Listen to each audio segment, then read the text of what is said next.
আমাদের দুনিয়ার জীবনে আমাদের হায়াত কত হতে পারে? সর্বোচ্চ 60 থেকে 70 বছর অথবা 100 বছর, তাই তো? আমাদের এই পুরো হায়াতের মধ্যে সবচেয়ে গুরুত্বপূর্ণ সময় কোনটা বলেন তো দেখি? কোন সময়? যৌবনকাল। আমাদের পুরো হায়াতের মধ্যে যৌবনকালটা যেমন গুরুত্বপূর্ণ, একটা পুরো বছরের মধ্যে রমজান মাসটা তত গুরুত্বপূর্ণ। আমি কি বোঝাতে পারছি? আমাদের পুরো জীবনে আমাদের যৌবনকালটা যত গুরুত্বপূর্ণ, একটা বছরের মধ্যে রমাদান মাসটা তার চেয়েও বেশি গুরুত্বপূর্ণ। আমাদের হায়াত আগেকার উম্মতের হায়াতের চেয়ে অনেক কম।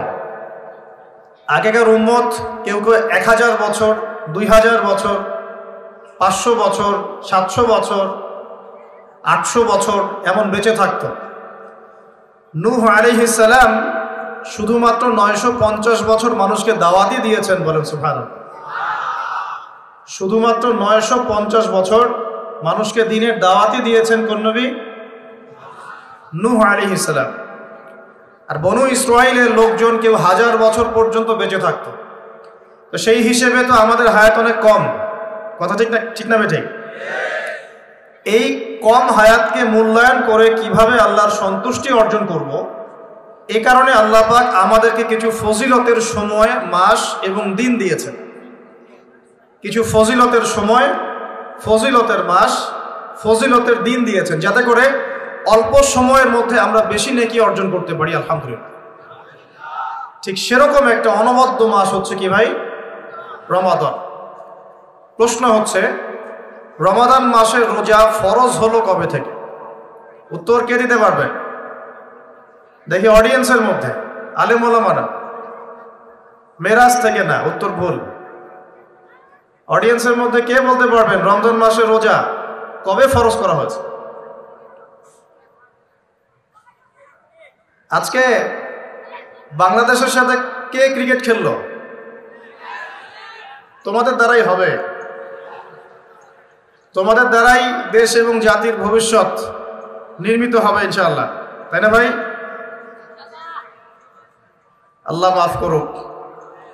এই হচ্ছে বাস্তবতা, এগুলোই বাস্তবতা। মাঝে মাঝে আমি একটু ফুটিয়ে তোলার চেষ্টা করি আর কি, এভাবে। আপনারাই বুঝতে পারছেন আমাদের ইয়াং জেনারেশন দুনিয়াবি জ্ঞানে অনেক জ্ঞানী, মাশাআল্লাহ।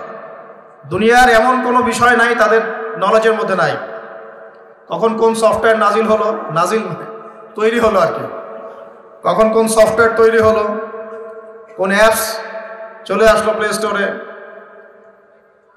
কোন ইন্টারনেটের সাইটে কি পাওয়া যায়, হ্যাঁ, কোন বাইক নতুন নামলো মার্কেটে, কোন ফোন আপডেটেড ফোন কোনটা, ভার্সন কি, কোন কোম্পানির, এভরি সিঙ্গেল থিং যেটা এই দুনিয়ার জ্ঞানের সাথে সম্পৃক্ত, আমাদের যুব সমাজ সবার আগে খবর পেয়ে যায় আলহামদুলিল্লাহ। কিন্তু দিনের জ্ঞানে আমাদের যুবকদের একটা বড় অংশই মিসকিন থেকে যায়। তবে আমরাও চ্যালেঞ্জ গ্রহণ করেছি ইনশাআল্লাহ, বাংলাদেশে কোনো জাহেল যুবক থাকবে না ইনশাআল্লাহ। বাংলার মাটির সমস্ত যুবকদেরকে আমরা দিন শেখাবো ইনশাআল্লাহ। কথিত দিন শেখাবো না ইনশাআল্লাহ, প্রকৃত দিন শেখাবো ইনশাআল্লাহ। কথিত দিন আর প্রকৃত দিন কি? কথিত ইসলাম হচ্ছে সেই ইসলাম যে ইসলাম পালন করলে কোনোদিনও আপনাকে একটা গালিও খেতে হবে না। এটা হলো কথিত ইসলাম। সুরসুরি মার্কা, গোলালু মার্কা, সব তরকারিতেই চলে, এরকম ইসলাম না নবী সাল্লাল্লাহু আলাইহি ওয়াসাল্লাম পালন করেছেন আর না সাহাবীরা পালন করেছেন। আমাদের নবীজিকে মানুষ সারা জীবনে 15টা গালি দিয়েছে। কয়টা গালি? নবী সাল্লাল্লাহু আলাইহি ওয়াসাল্লামের চেয়ে ভদ্র কোনো মানুষ আছে? নম্র কোনো মানুষ হয়? তিনি পুরো মানব জাতির জন্য নিজের জীবনটা বিলিয়ে দিলেন। নবী হওয়ার পরে শান্তিতে ঘুমাতেনও না, রাতের একটা অল্প অংশ ঘুমাতেন, আবার উঠে নামাজ পড়তেন। উম্মতের জন্য অবর্ণনীয় কষ্ট সহ্য করেছেন। তো সেই মানুষটাকে মানুষ কেন 15টা গালি দিল? কারণ তিনি এমন একটা ইসলাম, প্রচলিত জাহিলিয়াতের বিরুদ্ধে এমন এক ইসলামের কথা বলেছিলেন যে ইসলামে শুধু সৎ কাজে আদেশ ছিল না, অসৎ কাজে নিষেধও ছিল। কথা কি বুঝতে পারছেন? যে ইসলাম শুধুমাত্র সৎ কাজে আদেশ করতো না, অসৎ কাজে নিষেধ করত। তো এখন দেখা যায় আমরা মাশাআল্লাহ নামাজ রোজা হজ জাকাত করি, তাসবিহ তাহলিল করি, দাড়ি টুপি রেখে ঘুরে বেড়াই, মনে করি যে আমরা প্রকৃত ইসলাম ফলো করছি। কোনো কোনো ক্ষেত্রে এই বিষয়টা সঠিক নয়। আপনি নামাজের দাওয়াত দিলে কেউ আপনাকে কিছু বলবে না, রোজা হজ জাকাত জিকির আজকার তাসবিহ তাহলিলের দাওয়াত দিলে কেউ কিছু বলবে না। যখনই আপনি বলতে যাবেন যে সারা বিশ্বে নির্যাতিত মুসলিমদের পক্ষে থাকতে হবে, তখনই সমস্যা। যখনই বলবেন সারা বিশ্ব জুড়ে হারাম সুদভিত্তিক যে অর্থনৈতিক সিস্টেম চলছে, ইসলাম এটা সমর্থন করে না, তখনই সমস্যা। যখন আপনি বলবেন যে আল্লাহ পাকের এই জমিন, আল্লাহ পাকের এই পৃথিবী, আল্লাহ পাকের আকাশ, আল্লাহ পাকের মহাবিশ্ব, এই পুরো মহাবিশ্বে শুধু আল্লাহ পাকের সার্বভৌমত্ব চলবে, আর কারো চলবে না, তখনই সমস্যা। যখন আপনি সৎ কাজের পাশাপাশি অসৎ কাজেও নিষেধ করবেন, তখনই কিন্তু সমস্যা, তখনই আপনাকে মানুষ গালি দিবে। নবী সাল্লাল্লাহু আলাইহি ওয়াসাল্লামকে মানুষ শুধু গালি দিয়েছে এমন নয়, তাকে সারা জীবনে 13 বার হত্যা করার চেষ্টা করা হয়েছে। কতবার? বিস্তারিত জানতে পড়ুন আল্লামা সফিউর রহমান মোবারকপুরী রাহিমাহুল্লাহ তার লিখিত একটি অনবদ্য বই আর রাহিকুল মাখতুম, নাম শুনেছেন? এই বইটা পড়লেই বুঝতে পারবেন। 1182টা বইয়ের মধ্যে প্রথম স্থান অধিকারী বই। আর আমি যদি কোনো কিছুকে রেফার করি, আমি অলওয়েজ ট্রাই করি সবচেয়ে বেস্ট আপনাদেরকে বলার জন্য। অনেক সিরাতের বই আছে, আমি সেগুলোর নাম কিন্তু বলিনি। এটার নাম কেন বললাম? কারণ এটা হচ্ছে 1182টা বইয়ের মধ্যে প্রথম স্থান অধিকারী বই। পড়ে দেখতে পারেন রাসূল সাল্লাল্লাহু আলাইহি ওয়াসাল্লাম এত নম্র ভদ্র মানুষ হওয়া সত্ত্বেও কেন মানুষ তাকে এত গালি দিল, এত হত্যা করার চেষ্টা করল? উত্তর একটাই, তিনি কথিত ইসলামের কথা বলেন নাই, প্রকৃত ইসলামের কথা বলেছেন। তিনি এমন এক কালিমা লা ইলাহা ইল্লাল্লাহের কথা বলেছেন যে আল্লাহ রাব্বুল আলামিন ছাড়া আর কিছুই চলবে না। আল্লাহ রাব্বুল আলামিন ছাড়া আর কিছুই চলবে না। আমার জীবনের ইন্না সলাতি ওয়া নুসুকি ওয়া মাহইয়ায়া ওয়া মামাতি লিল্লাহি রাব্বিল আলামিন। আমার নামাজ, আমার কুরবানি, আমার স্যাক্রিফাইস, আমার জীবন, আমার মরণ, মানে এর মধ্যে সবকিছু ইনক্লুডেড।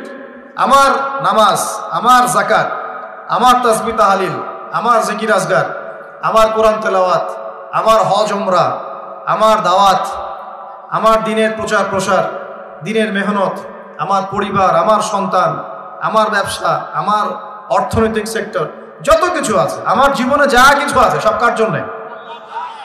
এটাই লা ইলাহা ইল্লাল্লাহ, যেটার কিছু অংশ মানুষ এখন মানে, কিছু অংশ মানে না।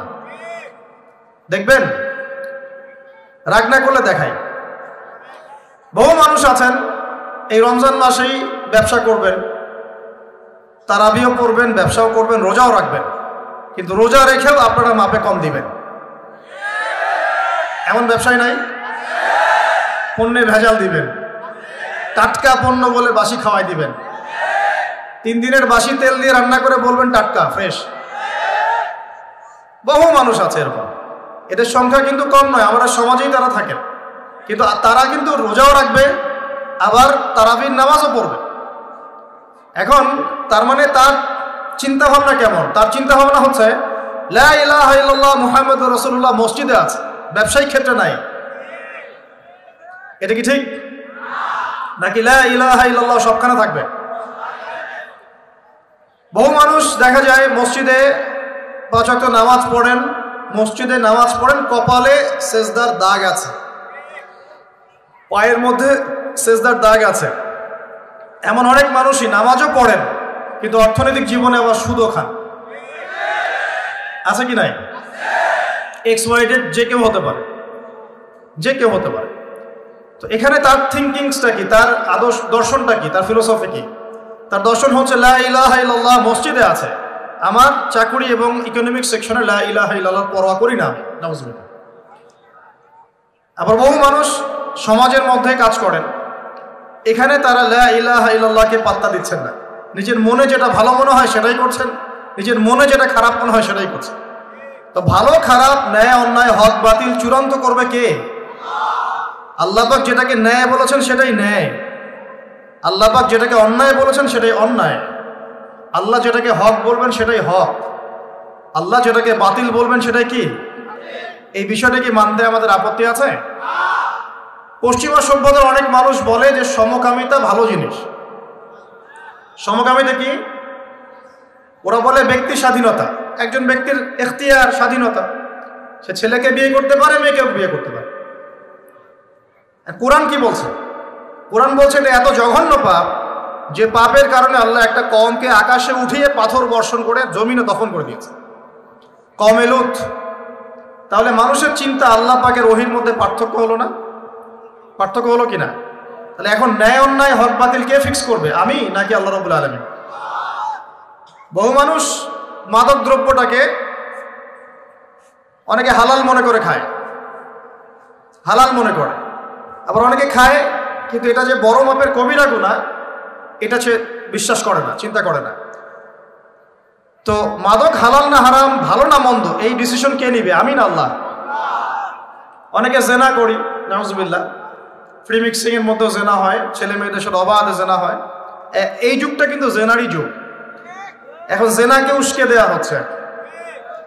এখন তো দেখলাম যে ধর্ষকদের গ্যাং বের হয়েছে, গ্যাং, এরা মেয়েদেরকে টার্গেট করে করে ধর্ষণ করে, টার্গেটেড গ্যাং, কিশোর গ্যাং যেমন এরকম ধর্ষণ গ্যাং আছে। আর মেয়েদেরকে ভুলিয়ে ভালিয়ে, প্রেমের কিছু প্রস্তাব দিয়ে ভুলিয়ে ভালিয়ে মেয়েদেরকে বিছানায় নিয়ে যায়, নিয়ে গিয়ে অবৈধ সম্পর্ক করে এটার ভিডিও ধারণ করে, পরে পরবর্তীতে মেয়ে এবং মেয়ের পরিবারকে ব্ল্যাকমেইল করে। এরকম গ্যাং বের হয়েছে। সমাজের প্রত্যেক বাড়ির কর্তা, ভাই, স্বামী এবং মা বোনদেরকে আমি আমার পক্ষ থেকে সতর্ক থাকার অনুরোধ করব, কোনো অবস্থাতেই নিজেদের পরিবারের সম্মান যেন নষ্ট না হয়। আর যদি এমন অপরাধ প্রমাণিত হয় অবশ্যই প্রশাসনের দ্বারস্থ হবেন এবং চক্ষু লজ্জা বাদ দিয়ে বিচারের আওতায় আনার চেষ্টা করবেন। আল্লাহ পাক তৌফিক দান করুন। তো আমি একটা কথার দিকে ফোকাস করছিলাম যে দেখুন, ন্যায় অন্যায়, হক বাতিল, সত্য মিথ্যা কে নির্ধারণ করবে? আমাদের কাছে যেটা ভালো মনে হয় সেটাই সবসময় ভালো নয়। আল্লাহর কাছে যা ভালো মনে হবে সেটাই ভালো, আল্লাহর কাছে যেটা খারাপ সেটাই খারাপ, রাসূলের কাছে যা ভালো সেটাই ভালো, রাসূল যাকে খারাপ বলেছেন সেটা কি খারাপ। সিম্পল, এই জিনিসটা চিন্তা করলেই ব্যাস আত্মসমর্পণ করা সহজ হবে ইনশাআল্লাহ। এখন আল্লাহ রাব্বুল আলামিন আমাদেরকে এই দ্বীন ইসলাম দিয়েছেন। দ্বীন ইসলামের ভিত্তি কি? কোরআন এবং হাদিস। ইসলামের ভিত্তি কি? কোরআন এবং হাদিস। নবী সাল্লাল্লাহু আলাইহি ওয়াসাল্লাম বিদায় হজের ভাষণে বলে গেছেন, তারাকতু ফীকুম আমরাইন, আমি তোমাদের মাঝে ছেড়ে গেলাম দুটো বস্তু। কয়টা বস্তু ভাই? লান তাদিল্লু মা তামাসসাকতুম বিহিমা, তোমরা কোনোদিন পথভ্রষ্ট হবে না যতদিন পর্যন্ত এই দুটোকে আঁকড়ে ধরে থাকবে। এক, কিতাব আল্লাহ, আল্লাহর কিতাব মানে আল কোরআন, ওয়া সুন্নাতে নবীহি, এবং তার নবীর সুন্নাত মানে হাদিস। কোরআন এবং সুন্নাহ নবী সাল্লাল্লাহু আলাইহি ওয়াসাল্লাম রেখে গেলেন, আমাদেরকে বললেন দুটোকে শক্ত করে আঁকড়ে ধরে থাকতে। অন্য হাদিসে নবীজি বলছেন মারির দাঁত দিয়ে কামড়ে ধরে থাকবে, মারির দাঁত দিয়ে কামড়ে ধরবে, কারণ সামনের দাঁত দিয়ে কিছু কামড়ে ধরলে টান দিলে বের হয়ে আসে, মারির দাঁত দিয়ে কামড়ে ধরলে অত সহজে টান দিলে বের হবে না। তো নবীজি বলছেন কোরআন এবং সুন্নাহকে মারির দাঁত দিয়ে কামড়ে ধরে থাকবে। এখন আমরা যে বিষয় থেকে এখানে আসলাম যে আল্লাহ রাব্বুল আলামিন আমাদেরকে যে পুরো জীবন দিয়েছেন, এই জীবনের মধ্যে যৌবন যত গুরুত্বপূর্ণ, আমাদের পুরো বছরের মধ্যে রমজান মাস কিন্তু তার চাইতে বেশি গুরুত্বপূর্ণ। রমাদানের সওম ফরজ হয়েছে দ্বিতীয় হিজরিতে। কত হিজরি ভাই? দ্বিতীয় হিজরি আবার কি? আল্লাহর নবীর নবুয়ত জীবন 23 বছর। কত বছর? এই 23 বছরের প্রথম 13 বছর তিনি ছিলেন মক্কায়। কোথায়? পরের 10 বছর ছিলেন কোথায়? মদিনায়। এই যে মদিনায় হিজরত করলেন তিনি, হিজরত মানে স্থানান্তরিত হলেন, এই হিজরতের প্রথম বছরটাকে বলা হয় প্রথম হিজরি, হিজরতের দ্বিতীয় বছরটাকে বলা হয় দ্বিতীয় হিজরি। এই দ্বিতীয় হিজরিতে আল্লাহ রাব্বুল আলামিন রমজান মাসের রোজাটা ফরজ করেছেন। তার আগে কি ফরজ ছিল তাহলে? তার আগে ফরজ ছিল আশুরা রোজা। কিসের রোজা? আশুরা রোজার নাম শুনেছেন তো? কোনটা? হ্যাঁ, যেদিনে মুসা আলাইহিস সালাম এবং বনু ইসরাইলকে আল্লাহ পাক ফেরাউনের বাহিনী থেকে নাজাত দিয়েছে, এটা না? আচ্ছা, এটা আগে ফরজিয়াতের পর্যায়ে ছিল। যখন রমাদানের সওম ফরজ করা হয় তখন এটা নফল হয়ে গেল এবং গুরুত্বপূর্ণ নফল। এখন দ্বিতীয় হিজরিতে শুধুমাত্র রোজাই কিন্তু ফরজ হয়নি, আরো দুইটা জিনিস হয়েছে যেটা অনেকে আলোচনায় নিয়ে আসেন না। দ্বিতীয় হিজরিতে 3টা জিনিস আমরা পেয়েছি। কয়টা ভাই? এরপর আল্লাহ রাব্বুল আলামিন ঈসা ইবনে মারইয়ামের হাত দিয়ে তাদের এক একজনকে এখান থেকে বের করে দিবেন ইনশাআল্লাহ। ঈসা ইবনে মারইয়াম সেখানে ইসলামিক রেভলিউশন ক্রিয়েট করবেন অচিরে। কত বছর পরে আল্লাহ ভালো জানেন, কিন্তু এটা হবে না হয় কিয়ামত হবে না ইনশাআল্লাহ। ওই দিকে মুখ করে আমরা আগে নামাজ পড়তাম কেন? এটা প্রমাণ করার জন্য যে মুহাম্মদ সাল্লাল্লাহু আলাইহি ওয়াসাল্লাম সমস্ত নবীদের মধ্যেই একজন। এই সমস্ত নবীদের প্রতি আমরা ঈমান রাখি, আমরা তাদেরকে আলাদা করে চিন্তা করি না, করি? আমরা বিশ্বাস করি না মুসা আলাইহিস সালাম আল্লাহর নবী, ঈসা আলাইহিস সালাম আল্লাহর নবী, দাউদ সুলাইমান সবাই আল্লাহর নবী এবং মুহাম্মদ সাল্লাল্লাহু আলাইহি ওয়াসাল্লাম আল্লাহর নবী। কিন্তু ওরা বিশ্বাস করে না যে মুহাম্মদ সাল্লাল্লাহু আলাইহি ওয়াসাল্লাম আল্লাহর নবী। আমরা কিন্তু সমস্ত নবীদেরকে বিশ্বাস করছি, বলেন আল্লাহু আকবার।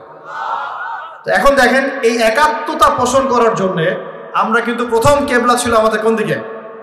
মুহাম্মদ সাল্লাল্লাহু আলাইহি ওয়াসাল্লামকে দেখেও চিনল না, মদিনায় পেয়েও তার দ্বীন ইসলাম কবুল করলো না, তাকে শেষ নবী বলে স্বীকার করলো না।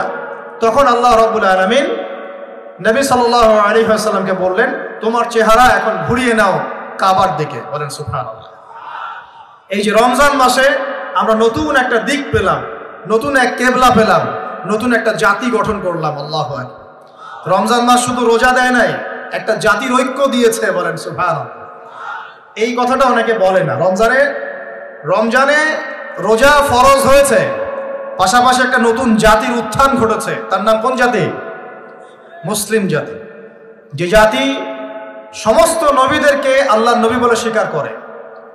ইব্রাহিম আলাইহিস সালাম আল্লাহর নবী, আমরা তাও স্বীকার করি।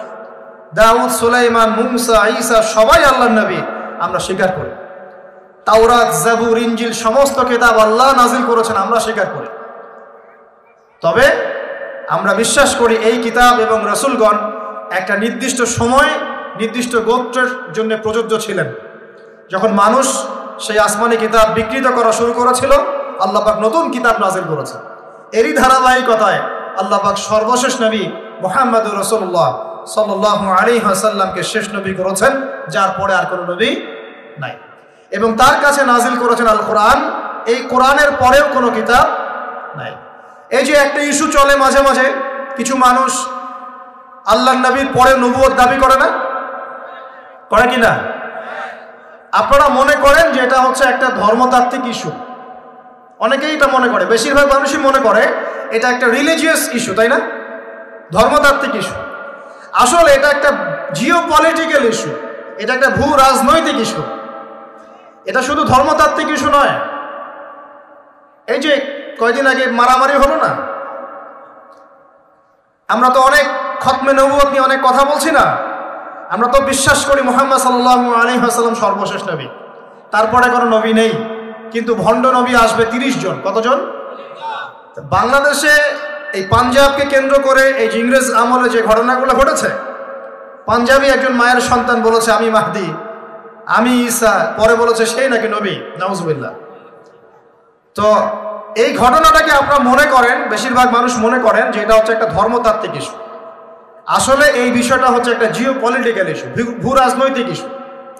এটার মধ্য দিয়ে একটা পলিটিক্স চলছে, সূক্ষ্ম পলিটিক্স।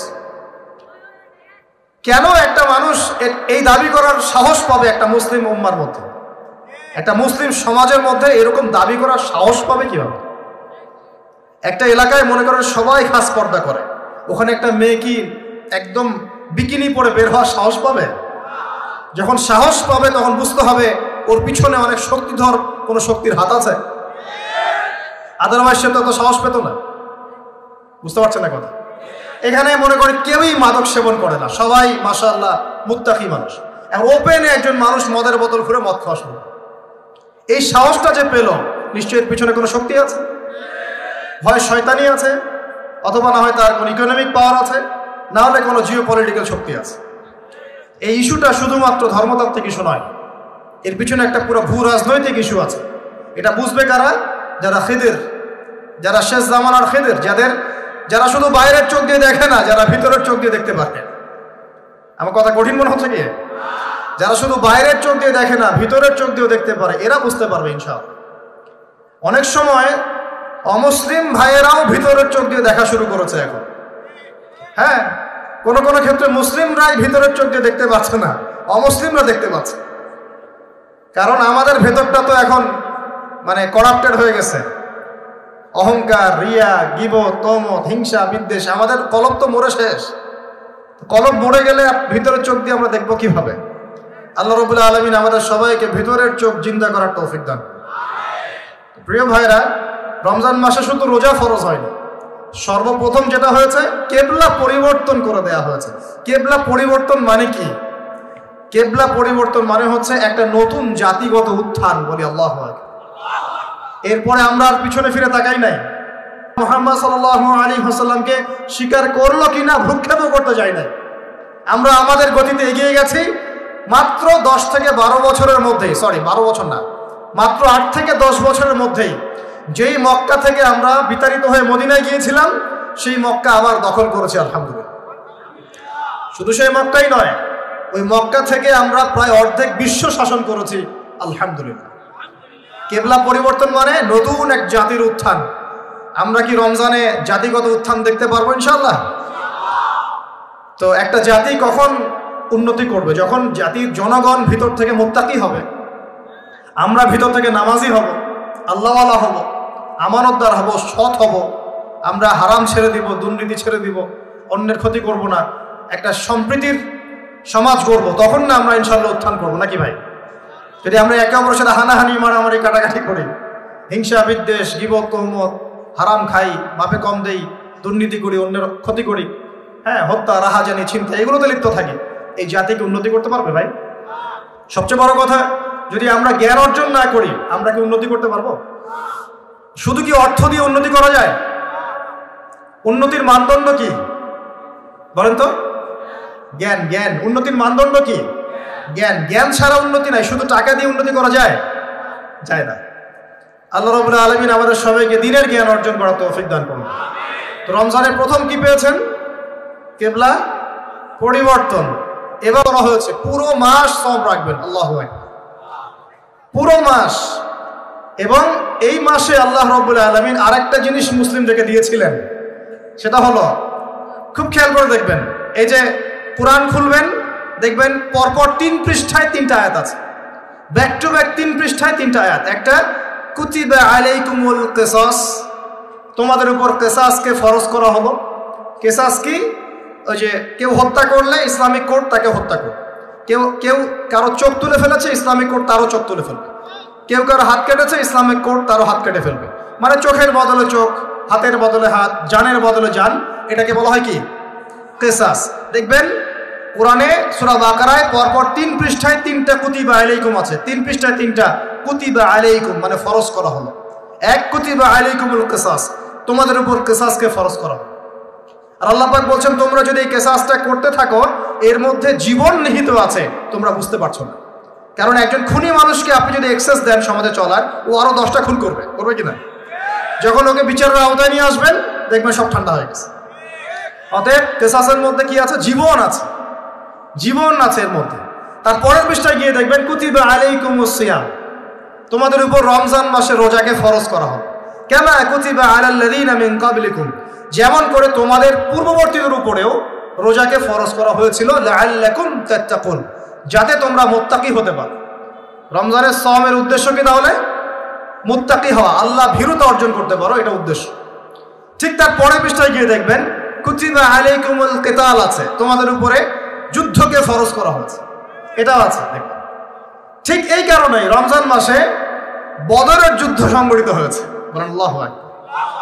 এই যে 2য় হিজরি কথা বলছি, এই 2য় হিজরিতেই কেবলা চেঞ্জ করা হয়েছে, 2য় হিজরিতেই রমজানের সওম ফরজ করা হয়েছে, 2য় হিজরিতেই বদরের যুদ্ধও হয়েছে। সুবহানাল্লাহ। 3টার মধ্যে মিল পাচ্ছেন? এই 3টাই কোরআনের পরপর 3 পৃষ্ঠা আছে। কুতিবা আলাইকুমুল কিসাস, কুতিবা আলাইকুমুস সিয়াম, কুতিবা আলাইকুমুল কিতাল। এটার মধ্যে একটা মিল আছে না? তার মানে রমজান মাস আমাদেরকে শেখাবে একটা জাতিগত ঐক্য, রমজান মাস শেখাবে কোরআনকে সময় দেয়া, কোরআনের হক আদায় করা, রমজান মাস শেখাবে আমাদেরকে অন্যায়ের বিরুদ্ধে প্রতিবাদ করা। কারণ এখানে আবু জেহেল অন্যায় করেছিল না, নাকি মুসলিমরা অন্যায় করেছে? আবু জেহেলের বাহিনী ছিল বদর যুদ্ধে এই প্রান্তে, আর মুসলিম বাহিনী এই প্রান্তে। এই দুই প্রান্তের বাহিনীর মধ্যে কারা অন্যায় করেছিল, কারা জালেম? আবু জেহেলদের বাহিনী জালেম নয়। রমজান মাস কি চেতনা নিয়ে আসলো? জালেমের বিরুদ্ধে দাঁড়িয়ে যাওয়ার চেতনা নিয়ে আসলো। কথা কি বুঝতে পারছেন? এখন আমরা কিন্তু ব্যক্তিগতভাবে আগে সবাই জালেম হয়ে গেছে, তাই না? আমরা সবাই জালেম না? সবাই আমরা দোয়া করি কি, রব্বানা যালামনা আনফুসানা, আল্লাহ আমরা আমাদের নফসের উপর জুলুম করেছি। নামাজে কি পড়ি, আল্লাহুম্মা ইন্নী যালামতু নাফসি, আল্লাহ আমি আমার নফসের উপর জুলুম করেছি। তার মানে প্রথম আমি নিজেই তো জালেম। আমি আপনি আমরা সবাই জালেম, আমরা সবাই নিজেদের নফসের উপর জুলুম করেছি। নামাজ পড়ি নাই, যাকাত দেই নাই, দান সদকা করি না, কোরআন তেলাওয়াত করি না, তাসবিহ তাহলিল করি না, পর্দা করি না, হালাল খাই না, অন্যের ক্ষতি করি, সুদ খাই, ঘুষ খাই, জেনা করি, হ্যাঁ মিথ্যা কথা বলি, গীবত করি, তহমত, কত অন্যায় পাপে লিপ্ত আছে। আমরা কি জুলুম করি নাই? তাহলে রমজান মাসের চেতনা হবে নিজের উপর আগে কাজ করা, নিজের নফসের উপর কাজ করা, নিজে যদি জালেম হয়ে থাকে এই জুলুম থেকে নিজেকে বের করে নিয়ে আসে। তাহলে প্রথম শিক্ষা কি ভাই? আগে আমরা নিজের নফসের উপর দেখব আমরা কি জুলুম করেছি নিজের নফসের উপরে। রমজান জালেমের বিরুদ্ধে দাঁড়ানোর মাস, আর সর্বপ্রথম জুলুম করেছে আমি আমার নফসের উপরে। আল্লাহ আমাদেরকে নফসকে সংশোধন করার তৌফিক দান করুন। এরপর দেখব পরিবারে জুলুম আছে কিনা, পরিবারে আল্লাহ এবং রাসূলের বিধানের এগেইনস্টে আমরা কেউ চলি কিনা। যদি চলে এখানে সংশোধন করতে হবে, রমজান মাস এই শিক্ষা দিবে। এরপর দেখবো আমার সেক্টর, আমি যেখানে কাজ করি, আমার সমাজ, আমার সংগঠন, আমার অমুক, আমার তমুক, এখানে জুলুম আছে কিনা। এখানে জুলুম থাকে রমজান মাসে, এই জুলুমের এগেইনস্টে আমাকে দাঁড়াতে হবে। এভাবে আস্তে আস্তে যত বড় পর্যায়ে যাবেন রমজান তত বড় শিক্ষা দিবে ইনশাআল্লাহ। তো রমজান কয়টা জিনিস দিয়েছে ভাই? প্রথমে তিনটা। এক, কেবলা পরিবর্তন, একটা জাতিগত উত্থান। দুই, কোরআন নাজিল হয়েছে এই মাসে। তিন, এই মাসে আবার বদর যুদ্ধ হয়েছে। তিনটা জিনিস। আর আজকে আমরা আলোচনা করব একটা জিনিস নিয়ে সংক্ষিপ্ত সময়ের মধ্যে, সেটা হলো কোরআন এবং রমাদান। একটু মনোযোগ দেন, খুব লম্বা আলোচনা করে আপনাদেরকে বিরক্ত করব না।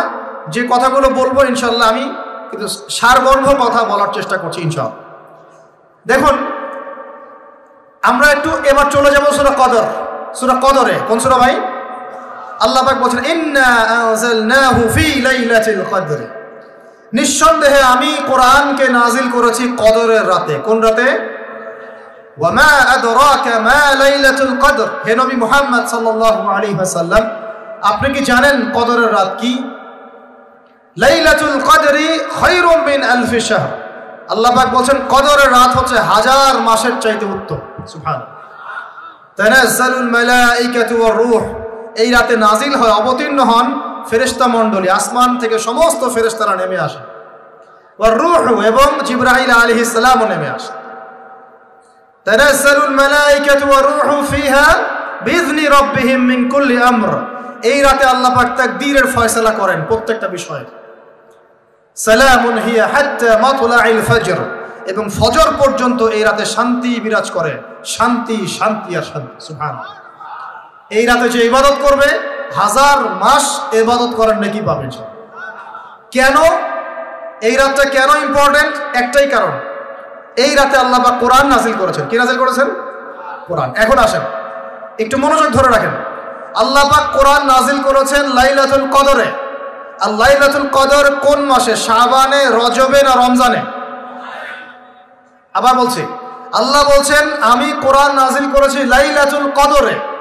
তো লাইলাতুল কদর কি শাবানে, রজবে না রমজানে?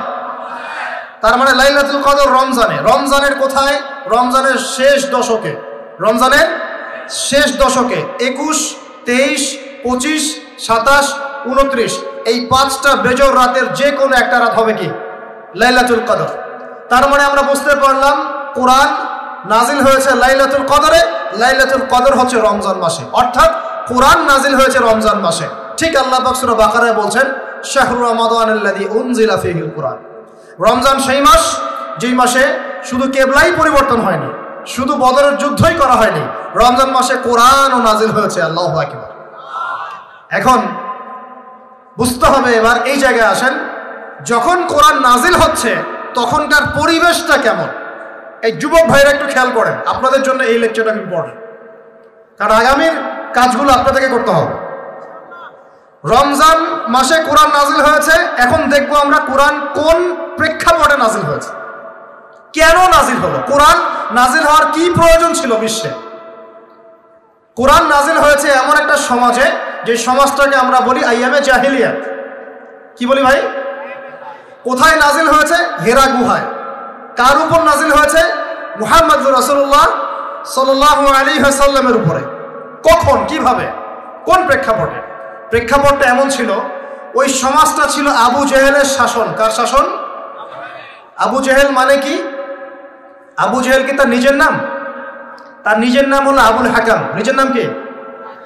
আবুল হাকাম মানে কি? আবুল হাকাম মানে জ্ঞানের পিতা।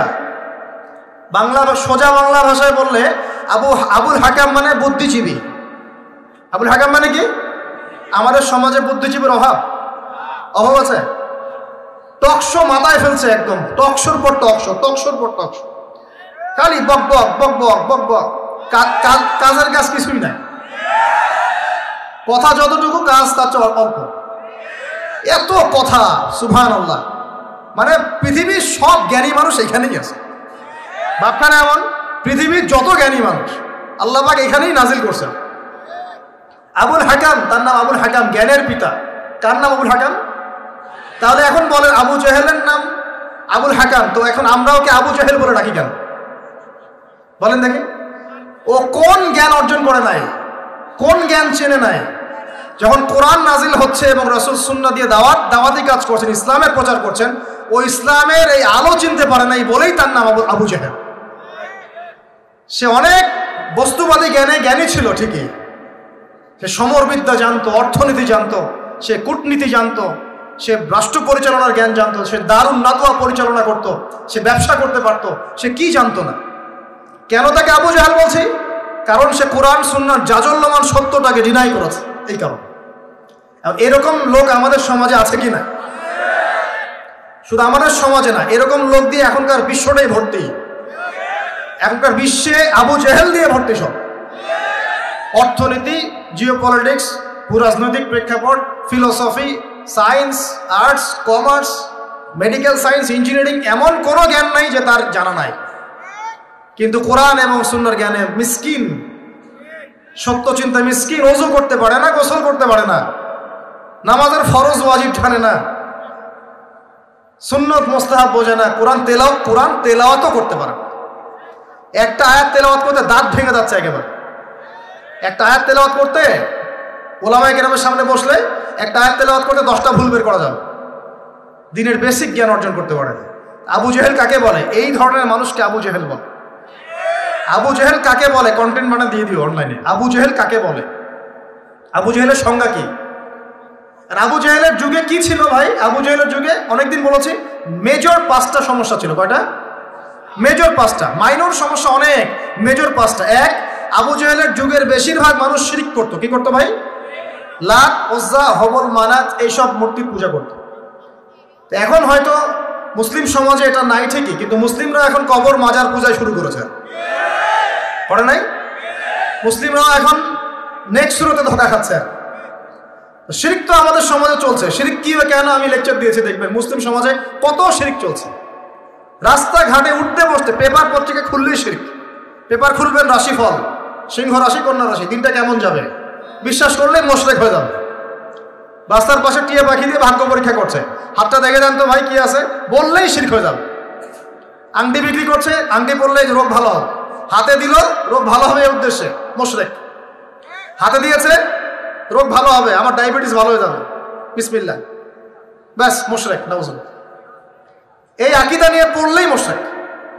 মুসলিম সমাজে অহরহ শিরক আছে।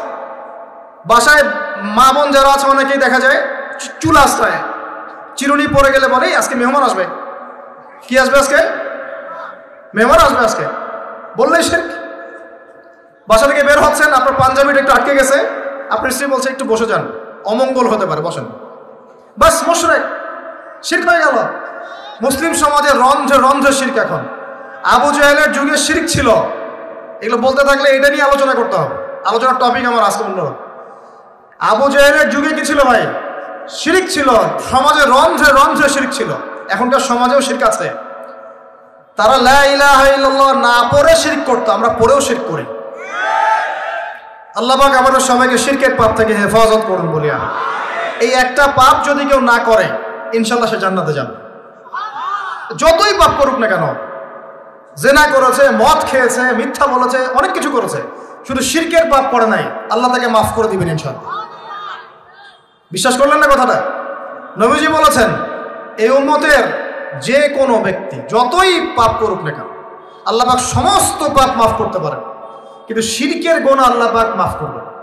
তওবা করে যদি মারা না যায় মাফ করবেন। একটা এক্সাম্পল দিয়ে বোঝাচ্ছি, তাহলে ক্লিয়ার হয়ে যাবে। মনে করেন কেউ একজন জেনা করেছে, তওবা করার সুযোগ হয় নাই, মারা গেছে, নাউজুবিল্লাহ। এখন আল্লাহ পাক কিয়ামতের মাঠে এই জেনার পাপটা মাফ করে দিতে পারেন, যদিও সে তওবা করে নাই।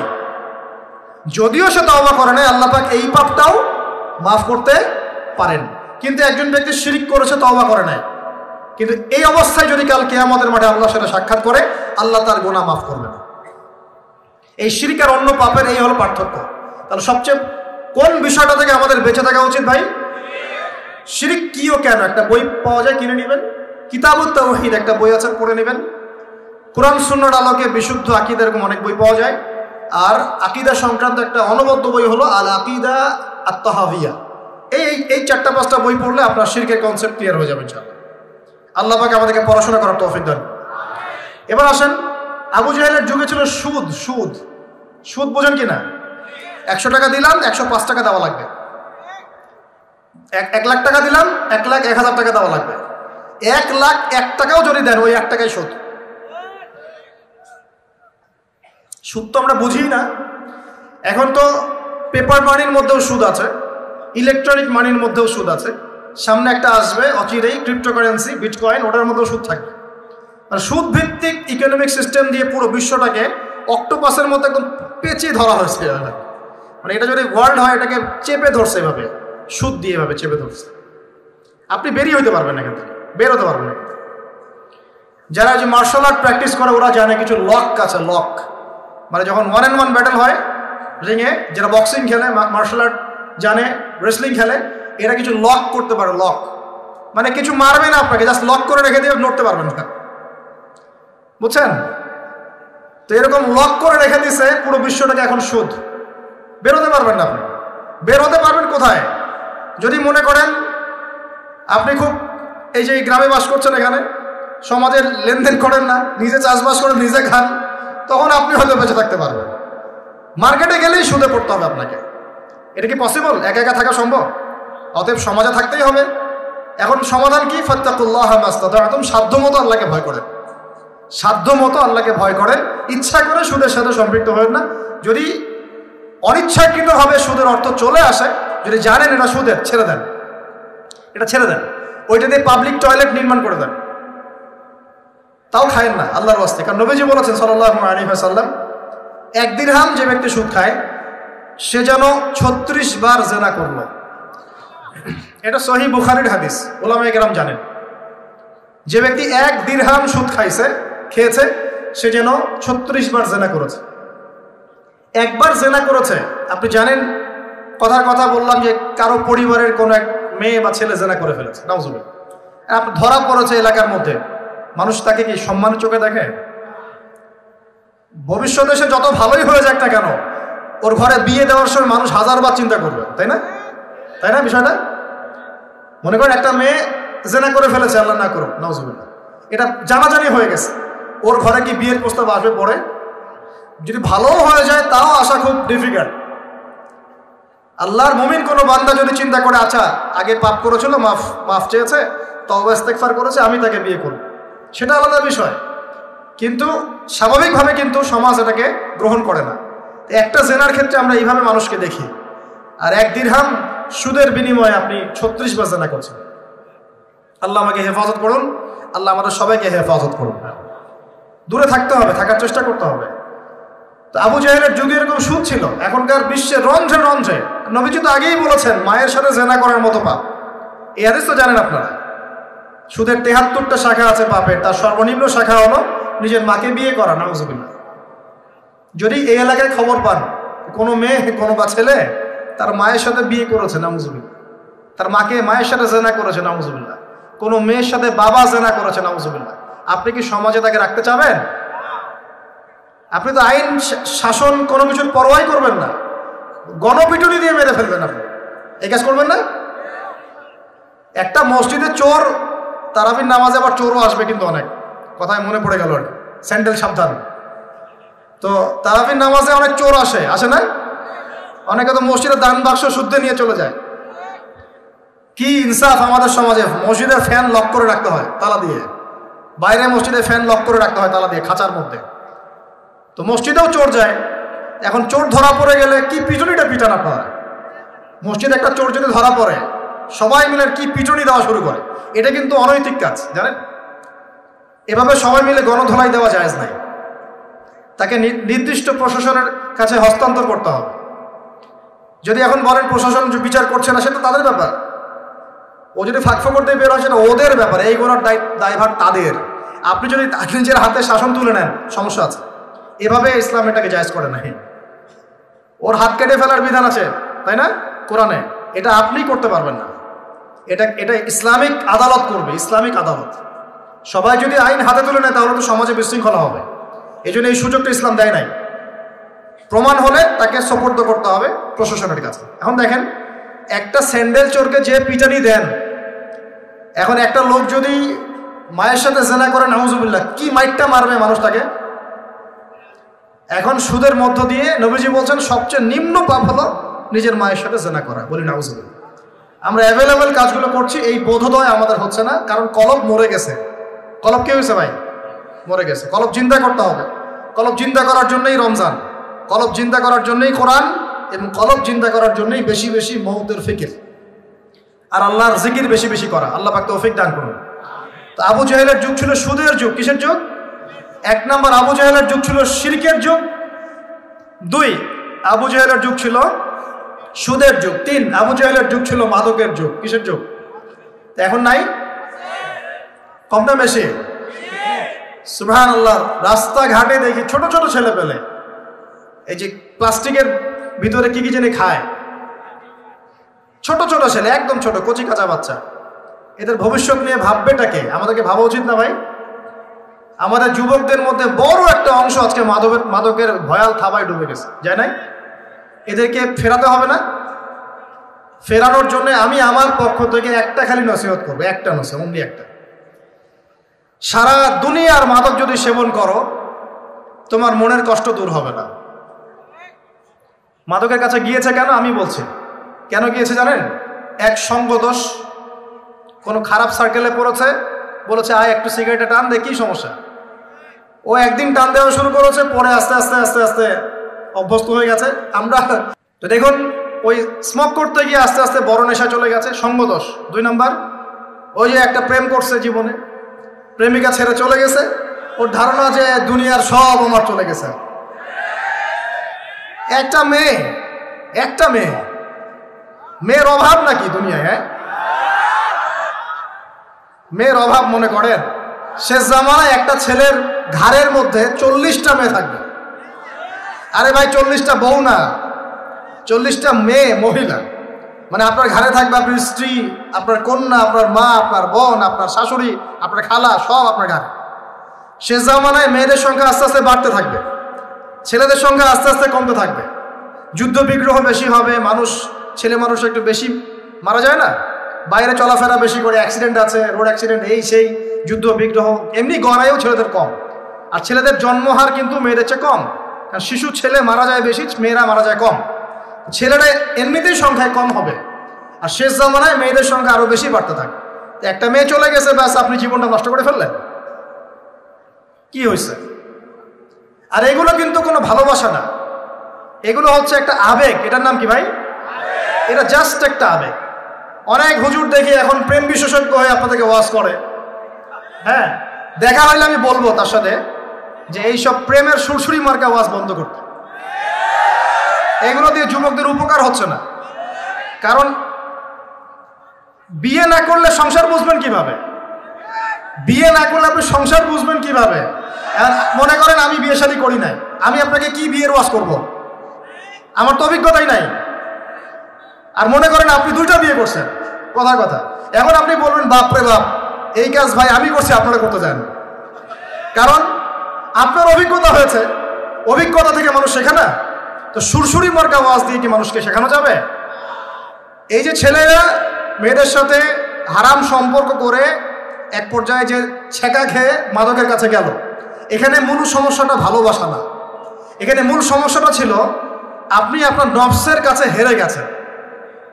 আপনি আপনার নফসের কাছে হেরে গেছেন, আপনি আপনার প্রবৃত্তির কাছে হেরে গেছেন। এটা ছিল একটা জেনা, একটা যৌনতা, এটা ভালোবাসা ছিল না। এটাকে আমরা বলবো আপনি হরমোনিয়াস হয়েছেন। হরমোন আপনার শরীর থেকে যে থ্রো করে, এই হরমোনের ফলে আপনি একটা হরমোনিয়াস হয়েছেন, দ্যাটস অল। আর যে মেয়েটা আপনাকে উঠতি বয়সে এইসব মিথ্যা প্রতিশ্রুতি দিয়েছিল, সেও ছিল একটা প্রতারক। কি ছিল একটা?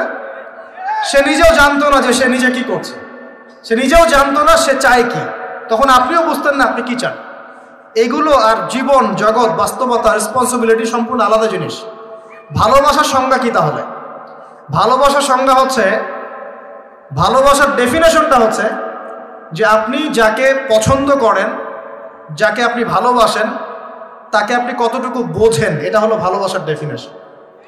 আপনি তাকে বোঝেন কিনা, আপনি তার স্বপ্নের পাশে অংশীদার হতে পারছেন কিনা, তার যে লাইফের অ্যাম্বিশন, এখানে আপনি তার পাশে সাথ দিতে পারছেন কিনা, তার হাত ধরে থাকতে পারছেন কিনা, সে হোঁচট খেলে আপনি তার পাশে থাকতে পারছেন কিনা, হ্যাঁ, সে খারাপ সময় পার করলে আপনি তাকে সাপোর্ট দিতে পারছেন কিনা, আপনি তাকে কনফিডেন্স দিচ্ছেন কিনা, এগুলো ভালোবাসা। আমরা আমাদের সন্তানদেরকে ভালোবাসি না? সন্তান পড়ে গেলে আমরা হাত ধরে তুলি, ওঠো, কিছু হয়নি, আবার যাও, এটার নাম ভালোবাসা। আর এই যে নোংরা জেনা, হারাম অ্যাফেয়ার্স, এটার মূল জিনিসটা যৌনতা। এটা কি জিনিস ভাই? যৌনতা। যারা বলে না এখানে একটা ডিভাইন লাভ আছে, ঐশ্বরিক লাভ, আমি বলি একটা প্রতারণায়। ঐশ্বরিক লাভ না, এটা হচ্ছে শয়তানি লাভ। কারণ কি দেখেন, মনে করেন আপনি তাকে খুব ভালোবাসেন, সে আপনাকে অনেক ভালোবাসে, তাহলে এখন তার সাথে দেখা করেন না, দেখাটা বন্ধ করে দেন, হাত ধরেন না, জড়ায় ধরেন না, শারীরিক সম্পর্ক করেন না, আপনি এখানে তার সাথে পর্দা মেনটেন করেন, দেখেন পারেন কিনা। সে বলবে না আমি রাজি না। মেয়েও রাজি হবে না, ছেলেও রাজি হবে না। মেয়েও একটু সুরসুরি পছন্দ করে, ছেলেও পছন্দ করে। আর এদিকে তো বিয়ে কঠিন করে ফেলা হয়েছে, এদিকে আবার পর্নোগ্রাফি ছড়ায় দেওয়া হয়েছে। তো সব মিলায় এরা নিজের চরিত্রকে হেফাজত করতে ব্যর্থ হচ্ছে। সলিউশন কি? সলিউশন হচ্ছে ভালো কাজে ব্যস্ত থাকা, নামাজ ঠিকঠাক মতো পড়া, কোরআনকে সময় দেয়া, রিজিকের সোর্স তৈরি করে আল্লাহর কাছে একজন নেককার মেয়ে চেয়ে নেয়া, এবং দিনদারিতে দেখে একটা মেয়েকে বিয়ে করে ফেলা। বিয়ে করবেন জাস্ট যখন আপনি কবুল বলবেন আল্লাহ পাকের কালিমাকে সাক্ষী রেখে, আপনি ফিল করবেন যে তখনই আল্লাহর পক্ষ থেকে এই অপরিচিত একটা মানুষের প্রতি আপনার একটা মহব্বত তৈরি হয়ে যাবে। এটাই ভালোবাসা, এটাই ভালোবাসা। আর এটা আল্লাহ রাব্বুল আলামিন সূরা রুমের মধ্যে বলেছেন। সূরা রুমে আল্লাহ বলেছেন ওয়াজআলা বাইনাহুম মাওয়াজ্জাতা ওয়া রাহমা, আমি আল্লাহ তাদের মাঝখানে মহব্বত এবং ভালোবাসা সৃষ্টি করে দিই। আল্লাহু আকবার, আল্লাহ সৃষ্টি করে দেন। আমাদের নারীদেরকে দেখবেন, নানা নাই, দাদা নাই, দাদি নারীদেরকে দেখবেন, বলবে না আমি আমার স্বামীর ভিটা ছেড়ে কোথাও যাব না, বলে না? তাদের বিয়ে হয়েছিল, দেখা যায় দাদার বয়স ছিল তখন 16 আর দাদির বয়স ছিল তখন 14। এখন তো করা যাবেই না, এটা করলে আপনাকে শাস্তির আওতায় নিয়ে আসবে। তবে 16 বছর বয়সে আপনি জেনা এখন করতে পারবেন, ঠিক আছে, নাউজুবিল্লাহ। নানির বয়স ছিল 10, 12, নানার বয়স ছিল 20, এইসব সময় বিয়ে হয়েছে না? 30, 40, 50 বছর সংসার করছে, কোনোদিন সংসারে ভাঙন হয় না, আছে না? এমন, এটা ভালোবাসা। একজন একজনের সম্মান বুঝতে শেখা, একজন একজনের পাশে থাকা, একজন একজনের স্বপ্নে পাশে থাকা, হোঁচট খেয়ে পড়ে গেলেও হাত ধরে উঠানো, পিছন থেকে কনফিডেন্স দেওয়া, তাকে বোঝা, রেসপেক্ট করা, সবচেয়ে বড় কথা বিশ্বাস করা। কি করা? ভিতর থেকে বিশ্বাসটাই হচ্ছে ভালোবাসার সবচেয়ে বড় নিদর্শন। বিশ্বাস নাই, এখানে ভালোবাসার কোনো দামই নাই। তো যেটা আপনি মাদকে যেদিক দিয়ে গিয়েছেন, এটা একটা জেনার রাস্তা ছিল। কিসের রাস্তা ভাই? শয়তান আপনাকে এখানে গেম খেলেছে।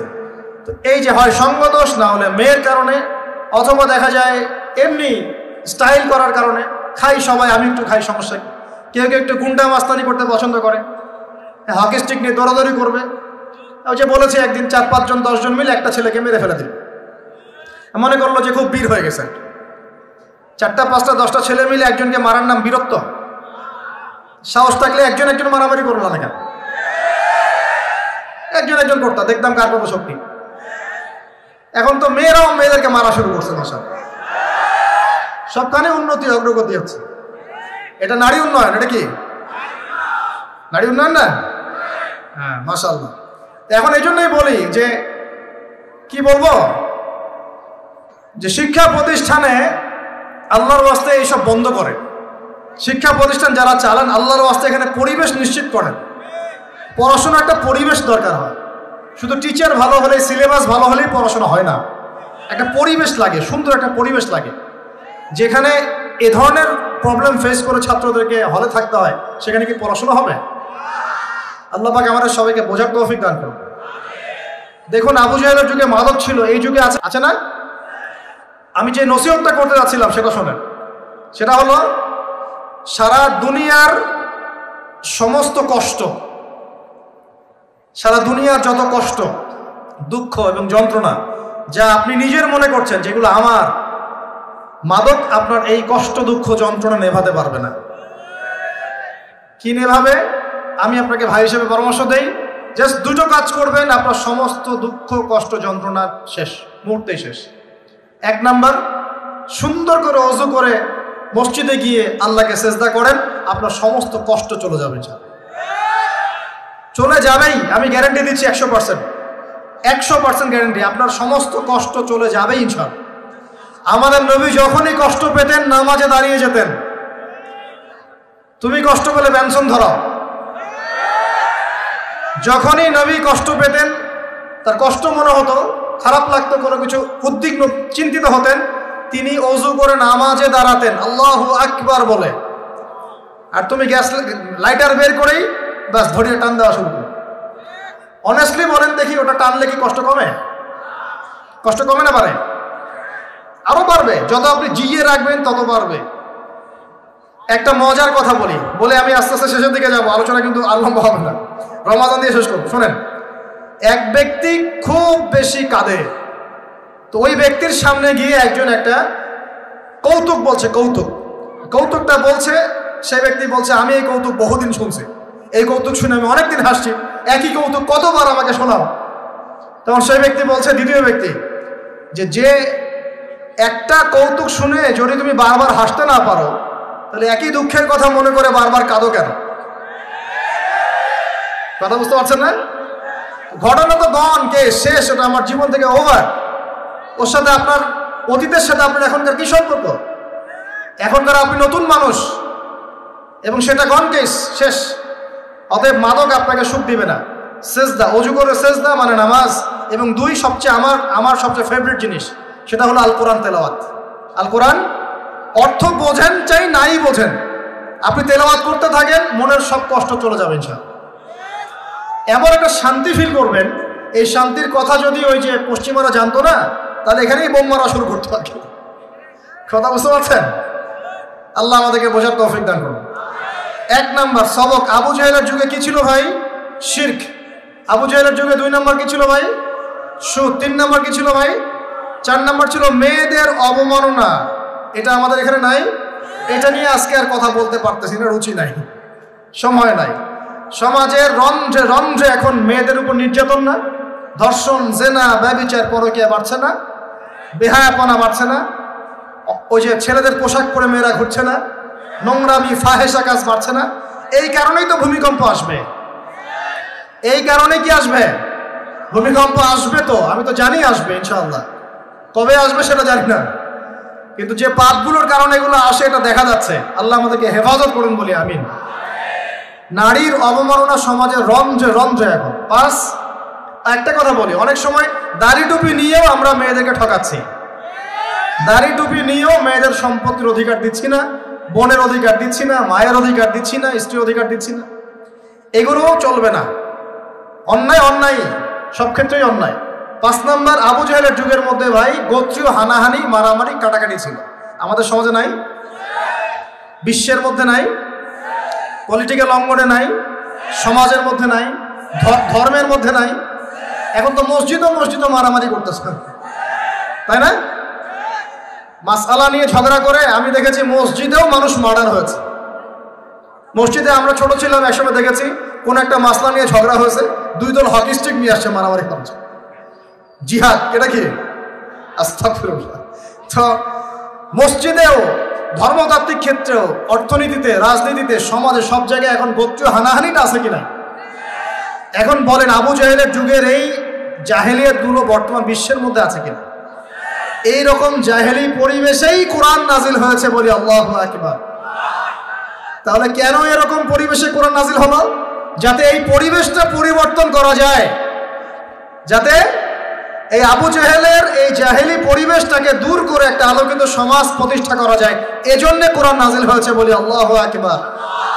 কোরআন শুধু তাবিজ করার জন্য নাজিল হয় নাই, পানি পড়া খাওয়ার জন্য নাজিল হয় না, 40 আর মিলাদ পড়ার জন্য নাজিল হয় না। ঘরের মধ্যে রেখে দিয়েছেন উপরে, মাসে বছরে একবারও খুলে বের করে দেখেন না, এই কারণে কোরআন নাজিল হয় নাই। আবু জাহেলের যুগ পরিবর্তন করার জন্য মুহাম্মদ সাল্লাল্লাহু আলাইহি ওয়াসাল্লাম চিন্তা করতেন কেমনে পরিবর্তন করবেন। হেরা গুহায় বসে তিনি চুপচাপ ভাবতেন। এই যে বলি আমরা হেরা গুহায় বসে তিনি ধ্যান করতেন, আসলে তিনি ধ্যান করতেন না। এখানে ধ্যান শব্দ না, শব্দ হচ্ছে মোরাকাবা। শব্দ কি? মোরাকাবা, আত্মপর্যালোচনা। মানে আমি কিভাবে এই জাহেলি মানুষগুলোকে চেঞ্জ করব, এই চিন্তা চিন্তা চিন্তা। এক পর্যায়ে আল্লাহ পাক কোরআন নাজিল করলেন। আল্লাহু আকবার। তার মানে কোরআন কেন নাজিল হলো? আবু জাহেলের যুগটাকে চেঞ্জ করার জন্য। এখন 23 বছর সময়ের পরে দেখেন তো, একটু এদিকে মনোযোগ দেন। 23 বছর পরের দিকে তাকান। 23 বছর পরে আবু জাহেলের যুগের মধ্যে কোনো শিরক আছে? কোনো সুদ আছে? মাদক আছে? মেয়েদের কোনো সম্মানহানি আছে? গোত্রীয় হানাহানি আছে? আবু জাহেল নিজেও আছে নাকি? ও তো নিজেও নাই। তার মানে পুরো সমাজটা পরিবর্তন হয় নাই। এইটার কারণেই কোরআন নাজিল হয়েছে, এই উদ্দেশ্যেই কোরআন নাজিল হয়েছে। কোন মাসে ভাই? রমজান। তাহলে এই রমজানের শিক্ষা কি? কোরআন পড়বো, কোরআন বুঝবো, কোরআন দিয়ে জীবন করব, কোরআন দিয়ে সমাজ পরিবর্তন করবো ইনশাআল্লাহ। আলোচনার দরকার আছে আর? এই হলো মূল কথা। এখন কিভাবে করব এটা আমি একটা পদ্ধতি বলে দিই, এটা বলে শেষ করছি। কিভাবে করব? এক নাম্বার ভাই, প্রত্যেক মুসলমানকে কোরআন তেলাওয়াত করা শিখতে হবে। রাজি আছেন ইনশাআল্লাহ? আমার আলোচনা শুনছেন এমন একজন ব্যক্তি বাকি থাকবেন না বাংলাদেশের মাটিতে ইনশাআল্লাহ যিনি কোরআন তেলাওয়াত করতে পারেন। একজন ব্যক্তিও বাকি থাকবেন না যিনি কোরআন তেলাওয়াত করতে জানেন। আল্লাহ পাক আমাদের সমস্ত দিনী ভাই বোনদেরকে, আমাদের রাজনীতিবিদ, আমাদের প্রশাসনের কর্মকর্তা, আমাদের সমাজের নেতা, অর্থনৈতিক নেতা, আমাদের যুবক যুবতী, কিশোর কিশোরী, তরুণ তরুণী, সবাইকে আল্লাহ পাক কোরআন তেলাওয়াত করার তৌফিক দান করেন। সবাই আমাদের ভাই না? এই পুরো দেশ আমাদের না? জাতি আমাদের না? আমরা কি কেউ কারো শত্রু? আমরা সবার জন্য দোয়া করবো ইনশাআল্লাহ। আল্লাহ পাক সবাইকে কোরআন তেলাওয়াত করার তৌফিক দান করেন। সমাজ পরিবর্তন করতে চান, কোরআন তেলাওয়াত করতে পারেন না, এই ভণ্ডামি চলবে না, এই ভণ্ডামি চলবে না। আল্লাহর ওয়াস্তে আল্লাহকে সাক্ষী রেখে বলেন, এই রমজানে আমরা কোরআন তেলাওয়াত করা শিখবো ইনশাআল্লাহ। কারণ রমজান মাসে কোরআন নাজিল হয়েছে, এই মাসের হক আমি আদায় করবো ইনশাআল্লাহ। 2 নাম্বার, কোরআন অবশ্যই কিছু অংশ মুখস্থ করতে হবে। কিছু অংশ বলতে 1টা সূরা, 5টা সূরা, 10টা সূরা, 1 পারা, 2 পারা, 3 পারা, পারলে পুরো কোরআন। নামাজ পড়তে কয়টা সূরা লাগে? 10টা সূরা হলে নামাজ পড়া যায় না? 5টা সূরা হলে নামাজ পড়া যায় না? আমরা সারা জীবনে এই যে বাংলা, ইংরেজি, অঙ্ক, গণিত, সমাজ, বিজ্ঞান, ধর্ম পড়ে শেষ করলাম, হ্যাঁ? তো কোরআনের যদি একটা পারা মুখস্থ করতে না পারি, আমরা কোন মুখ আল্লাহর কাছে দেখাবো বলেন তো দেখুন। আমাদের এই চেহারাটা নবীকে দেখাতে হবে না? দেখাতে হবে। কিন্তু হাউজে কাউসারে নবী দাঁড়িয়ে থাকবেন, আমরা কিন্তু সামনে যাব, এই মুখ নিয়ে যাব, ইয়া রাসূলুল্লাহ আমি কোনোদিন কোরআন পড়ি নাই, ইয়া রাসূলুল্লাহ আমার পেটে বোম মারলে সূরা ফাতিহা বলতে পারি না, এই মুখ নিয়ে যাব? আমরা এই মুখ নিয়ে যাব না ইনশাআল্লাহ। আমরা এমন মুখ নিয়ে যাব, ইয়া রাসূলুল্লাহ আমি আমার সারা জীবন খাটিয়ে দিয়েছি কোরআনের দাওয়াতে, কোরআনের প্রতিষ্ঠায়, কোরআনের সংগ্রামে, কোরআন সমাজে বাস্তবায়নের জন্য ইনশাআল্লাহ। এই মুখ নিয়ে যাবো ইনশাআল্লাহ। এবং কোরআন আমার কলেজের মধ্যে আছে, বইয়ের পৃষ্ঠার দরকারই নাই, কোরআন কলেজের মধ্যে থাকবে, হিফজ থাকবে ইনশাআল্লাহ। এক পারা করে হিফজ করতে পারবো না ইনশাআল্লাহ ভাই? অল্প একটু টার্গেট দিলাম, সবাই মিনিমাম এক পারা কোরআন তেলাওয়াত করব প্রত্যেক দিন ইনশাআল্লাহ, আর এক পারা কোরআন হিফজ করবো ইনশাআল্লাহ এই রমজানে। রাজি আছে ইনশাআল্লাহ? এক পারা বলতে 30তম পারা, আম্মা ইয়াতাসাআলুন, এখান থেকে নিয়ে মিনাল জিন্নাতি ওয়ান নাস, 37টা সূরা। কয়টা সূরা ভাই? ডেইলি একটা করে করলেই হয়ে যাবে ইনশাআল্লাহ। পারা যাবে ইনশাআল্লাহ? আল্লাহ পাক তৌফিক এনায়েত করুন, বলি আমিন। মন থেকে দোয়া করি আল্লাহ পাক যুবক ভাইদেরকে কবুল করুন। শয়তান 3টা ধোঁকা দিবে। কয়টা? এটা দিবেই। আমি ওয়াজ করে যাই, বাসায় যান, তারপরে শুরু হবে, শয়তান চলে আসবে, খুল যা সিমসিমের মতো আর কি। শয়তান আসবে, এসে বলবে এক নাম্বার বলবে, আমি তো অনেক জানি, কোরআন অনেক তেলাওয়াত করেছি, শিখেছি, নুরানি কোর্স করেছি, তারপর কি বৈজ্ঞানিক পদ্ধতি শিখেছি, কওমি মাদ্রাসায় পড়েছি, এই সেই, আমি কোরআনের অনেক জানি ভাই, আমার জানার দরকার নেই। শয়তান প্রথম এটা দিবে আপনাকে। মনে রাখবেন, জ্ঞানের কোনো শেষ নাই, জানার কোনো শেষ নাই। এখন আমার কাছে মনে হয় ইসলামের আমি 10% জ্ঞানও এখন অর্জন করতে পারি নাই, আল্লাহর কসম করে বলছি, এটা আমার কাছে এমনই মনে হয়। 2 নাম্বার, শয়তান এসে বুঝাবে যে তুই তো পারবি না রে বাবা, তোর দ্বারা হবে না। আমি পারবো না রে ভাই, আমার দ্বারা হবে না, এটা কঠিন। হ্যাঁ, অফ উচ্চারণ করতে আমার গলা ভেঙে যাচ্ছে, হ্যাঁ উচ্চারণ করতে আমার কষ্ট হচ্ছে, আমি পারবো না রে ভাই, আমার দ্বারা হবে না।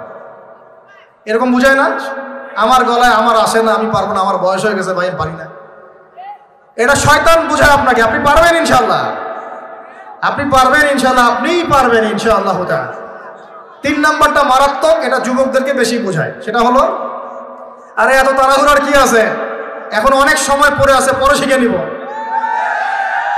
আগে কি এবার বিয়েটা তো করি, বাচ্চা কাচ্চা হোক, হ্যাঁ একটা বাড়ি করি, শেষ বয়সে গিয়ে শিখবো, হজ করবো, উমরা করবো, চিল্লা দিব, কোরআন তেলাওয়াত করবো। শয়তান শিখায় না, এগুলো বোঝায় না। যুবক ভাই, এই ধোকায় পড়ে বহু যুবক কবরে চলে গেছে অলরেডি।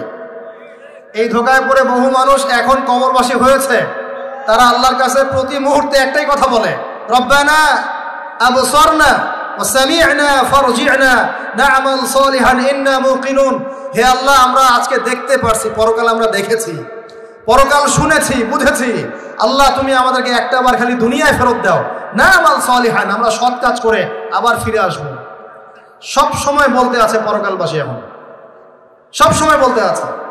আল্লাহ ফিরাই দিবে? ব্যাস এতটুকু মনে রাখেন, শয়তানে 3টা ধোঁকা দিবে। আল্লাহ আপনাকে বোঝার তৌফিক দান। 1 নাম্বার কথা করছি ভাই, রমজানে কোরআন নাজিল হয়েছে, এই কোরআনের হক আদায় করবো ইনশাআল্লাহ। কোরআন রমজান মাসে কেন নাজিল হলো? আবু জাহেলের যুগ পরিবর্তনের জন্য। আর আবু জাহেলের যুগ একদিনে পরিবর্তন হয় নাই, নবীজি 23 বছর লেগেছে। একা একা করেন নাই, সাহাবীদেরকে নিয়ে করেছেন। কথা কি বুঝতে পারছেন, ধরতে পারছেন? এরপরে কি কি কাজ করেছেন বলে এই বাস্তবতায় এসেছেন। 1 নাম্বার, তারা কোরআন পড়া শিখেছেন। আমরা সবাই কোরআন পড়া শিখবো ইনশাআল্লাহ। 2, কোরআনের একটা ন্যূনতম অংশ আমাকে হিফজ করতেই হবে, আল্লাহ তৌফিক দান করুন। 3 নাম্বারটা সবচেয়ে ইম্পর্টেন্ট, সেটা হলো কোরআনের অর্থ অবশ্যই বুঝতে হবে ইনশাআল্লাহ। এটা নিয়ে তো অনেকে তর্ক করেছে আমার সাথে গত বছর। আমি এখনো বলছি, কোরআনের অর্থ যদি না বোঝে কেউ, কোরআনের পরিপূর্ণ হক আদায় কখনোই হবে না। এটা আমার মন্তব্য। আপনার পোষালে আপনি মানেন, না পোষালে না মানেন। আপনার যদি পোষায় আমার বক্তব্য গ্রহণ করেন, না পোষায় না গ্রহণ করেন। কোরআনের হক যদি আদায় করতে হয়, কোরআনের হক আদায় করতে হয়, কোরআনের হকটা যদি আদায় করতে হয়, অর্থ অবশ্যই বুঝতে হবে। কোনো অবস্থাতেই কোরআনের অর্থ বোঝা ছাড়া আপনি কোরআন বুঝতেই পারবেন না, মানতেই পারবেন সম্ভব না।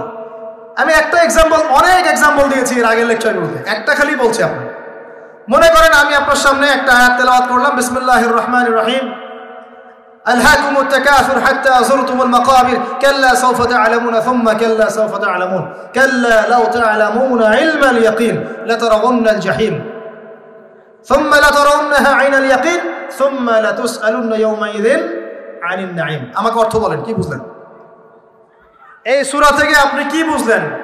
আব্দুল্লাহ ভাই কি বুঝলেন? আব্দুর রহমান ভাই কি বুঝলেন? আপনি বুঝছেন তেলাওয়াতটা সুন্দর ছিল, হুজুর সুর দিয়ে বলে না, এমনি এমনি বলেছে। আর যদি সুর করে পড়তাম, সুরটা শুনে বলতেন সুরটা ভালো ছিল, আপনি এতটুকু হেদায়েত পেয়েছেন। কিন্তু যে ব্যক্তি, এখানে যারা মাদ্রাসার ছাত্র উলামায়ে কেরাম যারা আছেন, তারা এই আয়াতের গভীরে ঢুকে এর শিক্ষাটা নিতে পেরেছে। যখনই আমি তেলাওয়াত করেছি আলহাকুমুত তাকাসুর হাত্তা যুরতুমুল মাকাবির, যে কোরআনের অর্থ জানে তার কলিজার মধ্যে একটা ধাক্কা লেগেছে। জিজ্ঞাসা করে দেখেন, আল্লাহ পাক বলেছেন প্রাচুর্যের মোহ তোমাদেরকে মহাচ্ছন্ন করে রেখেছে। দুনিয়ার এই প্রাচুর্যের মোহ তোমরা এর মধ্যে ডুবে গেছো, মহাচ্ছন্ন করে রেখেছে। যতক্ষণ না তোমরা কবরে যাচ্ছ, কখনো নয়, শীঘ্রই তোমরা জানতে পারবা। অপেক্ষা করো, শীঘ্রই জানতে পারবা। তোমাদেরকে অবশ্যই জাহান্নাম দেখানো হবে এবং কিয়ামতের মাঠে অবশ্যই তোমাদেরকে নিয়ামত সম্পর্কে জিজ্ঞেস করা হবে। যে এই অর্থটা বুঝলো, জানলো, তার কলিজার মধ্যে কোরআনের মর্মটা নাজিল হয়ে গেল না? সে কোরআনের হকটা কি বেশি আদায় করলো না আপনার চাইতে? সে কোরআনের শিক্ষা অর্জন করতে পারলো না? এখন এই আয়াতের উপর আমল করলেই তো তার জীবন সফল। এখন বলেন অর্থ বোঝার দরকার আছে কি নাই? এভাবে প্রতিটা আয়াত যে ব্যক্তি জানে সে তার জীবনটাকে সুন্দর করে গোছাতে পারবে না? সে দুনিয়া আখিরাতে সফল হবে না আমি হব? নিঃসন্দেহে সে ব্যক্তি সফল হবে যে কোরআনের এবং সুন্নাহর অর্থ জানে এবং বোঝে, আমল করে। আল্লাহ পাক আমাদের সবাইকে কোরআনের অর্থ বোঝার তৌফিক দান। এখন প্রশ্ন হচ্ছে কিভাবে বুঝবেন? মাদ্রাসায় পড়তে পারলে আপনি অটোমেটিকলি বুঝে যাবেন, তবে অনেক মাদ্রাসাতে পড়েও কিন্তু অনেকে অর্থ বোঝে না, এমনও আছে কিন্তু মানুষ। এটা তাদের সমস্যা, মাদ্রাসার সমস্যা না। মাদ্রাসায় পড়ানো হয় ঠিকই, ওই যে ফাঁকিবাজ স্টুডেন্ট থাকে কিছু। আবার অনেকে জেনারেল লাইন থেকে পড়েও কিন্তু অর্থ বুঝতে পারে, সুযোগ আছে। আল্লাহ পাক এটা খাস করে দেন নাই কিছু মানুষের জন্য, এটা সবার জন্য কোরআন। এখন পদ্ধতি কি? আরবি ব্যাকরণ শিখতে হয়, আরবি ভাষা জানতে হয় এবং ক্লাসিক্যাল মাদ্রাসার কিছু কিতাব পড়তে হবে। এগুলো যদি পড়তে না পারেন, কমপক্ষে একটা বিশুদ্ধ তাফসীর বাসায় কিনে রমজান মাসে পড়া শুরু করেন। তাফসীর ইবনে কাসির নাম শুনেছেন? বাসায় কিনেন। মারিফুল কোরআন নাম শুনেছেন? বাসায় কিনেন। তাফসীরে জালালাইন নাম শুনেছেন? বাসায় কিনেন। কিনে পার ডে আপনি 10টা করে আয়াত পড়া শুরু করেন অর্থ সহ। ইনশাআল্লাহ 1 বছরের মধ্যে আপনি কোরআনের অর্থ বুঝে ফেলবেন। বুঝে না ফেলেন, আপনার ধারণা হবে কোরআনে কি লেখা আছে, একটা ধারণা হবে যে কোরআনে কি আছে। আপনি কোরআন সম্পর্কে অজ্ঞ এবং অন্ধ থাকবেন না। আল্লাহ পাক আমাদের সবাইকে কোরআনের হক আদায় করার তৌফিক দান। এরপরে কাজ হচ্ছে কোরআনের আদেশগুলো মেনে চলা। কোরআনে আল্লাহ যত আদেশ দিয়েছেন সবগুলো মেনে চলা। একই সাথে আল্লাহ যত নিষেধ করেছেন নিষেধগুলোকে বর্জন করা।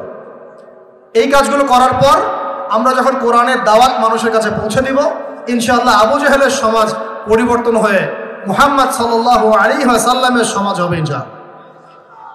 এই কারণেই রমজান মাসে কোরআন নাজিল হয়েছে। কোরআন আমাদের সামনে আছে, রমাদান আমাদের সামনে আছে। এখন এই রমজান মাসে আমরা কোরআনকে কিভাবে মূল্যায়ন করব, কিভাবে সময় দেব, নিজ নিজ অবস্থান থেকে আপনারা এখন ভাবতে শুরু করেন। আল্লাহ রাব্বুল আলামিন আমাদের সবাইকে আল কোরআন বিশুদ্ধ করে তেলাওয়াত করার তৌফিক দান করুন। আল্লাহ পাক আমাদের সবাইকে এই রমজানে প্রত্যেক দিন কমপক্ষে 1 পারা করে কোরআন পড়ার তৌফিক দান করুন। আল্লাহ পাক আমাদের সবাইকে আল কোরআনের কমপক্ষে 1টা পারা হিফজ করার তৌফিক দান করুন এবং কোরআনের অর্থটা বোঝার জন্য মেহনত করার তৌফিক দান করুন। আল্লাহ পাক আমাদের সবাইকে কোরআনের আদেশ মেনে চলার তৌফিক দান করেন, নিষেধগুলোকে ছেড়ে দেওয়ার তৌফিক দান করেন এবং কোরআনের দাওয়াতটা মানুষের ঘরে ঘরে পৌঁছে দেওয়ার তৌফিক দান করেন।